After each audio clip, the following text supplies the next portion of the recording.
সমর্থন ও গ্রহণযোগ্যতা থাকলে সাবেক প্রধানমন্ত্রী শেখ হাসিনার সন্তানদেরও দেশে ফিরে রাজনীতিতে যুক্ত হওয়ার অধিকার রয়েছে বলে মন্তব্য করেছেন বিএনপির ভারপ্রাপ্ত চেয়ারম্যান তারেক রহমান।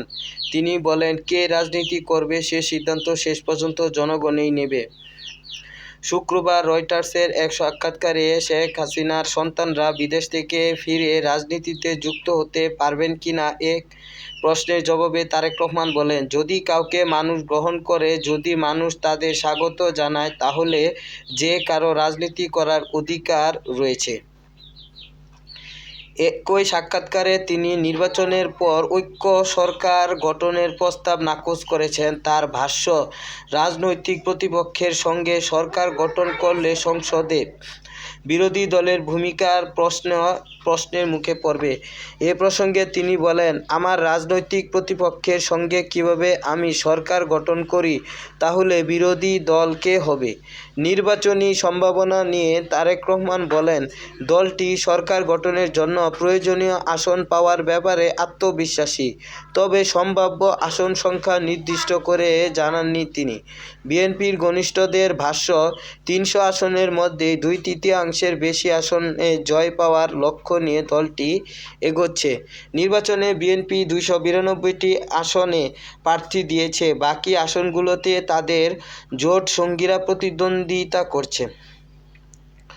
পররাষ্ট্রনীতি প্রসঙ্গে নির্বাচনে জিতলে কোনো এক দেশের দিকে ঝুঁকে পড়বে কিনা এমন প্রশ্নে তারেক রহমান বলেন, বাংলাদেশের অর্থনীতির প্রবৃদ্ধি ত্বরান্বিত করা এবং তরুণদের জন্য কর্মসংস্থান সৃষ্টি করাই অগ্রাধিকার হবে।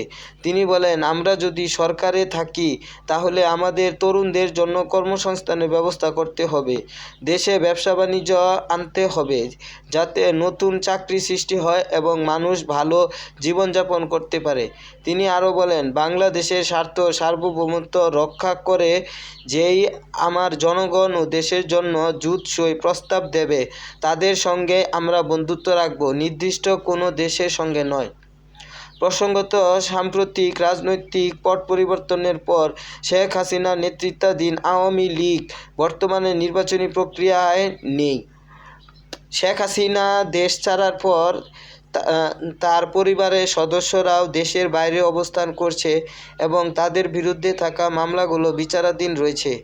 দেশে আগামী সপ্তাহে জাতীয় নির্বাচনকে সামনে রেখে প্রধান দলগুলোর অবস্থান ও সম্ভাব্য জোট রাজনীতি নিয়ে আলোচনা জোরালো হয়েছে। এই প্রেক্ষাপটে ঐক্য সরকার, বিরোধী দলের ভূমিকা এবং আন্তর্জাতিক অংশীদারদের সঙ্গে সম্পর্কের ভারসাম্য এবং বিষয়ে বড় দলগুলোর অবস্থান স্পষ্ট হতে শুরু করেছে।